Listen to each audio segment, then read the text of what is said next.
আসসালামু আলাইকুম রহমতুল্লাহ বারাকাতু। প্রিয় ভিউয়ার্স, কেমন আছেন? আশা করি ভালো আছেন। আজকে একটা গুরুত্ব বিষয় নিয়ে হাজির হয়েছি। শয়তান যেভাবে মানুষের সাথে প্রতারণা করে, মিথ্যা আশা দেয়। সূরা নিসা 120 মন্দ কাজকে শোভনীয় করে তোলে।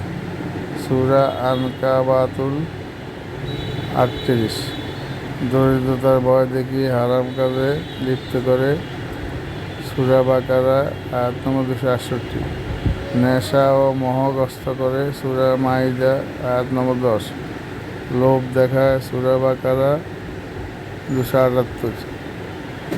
ভিডিওটা লাইক দিয়ে শেয়ার করবেন, সাবস্ক্রাইব করবেন, সবাইকে জানার জন্য চেষ্টা করবেন।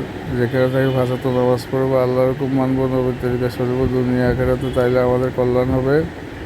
আর তাবলীগ জামাতে কিছু সময় লাগাবে। ইনশাল্লাহ সবাই ভালো থাকবে, সুস্থ থাকবেন। আসসালামু আলাইকুম রহমতুল্লাহ বারাকাতুহু।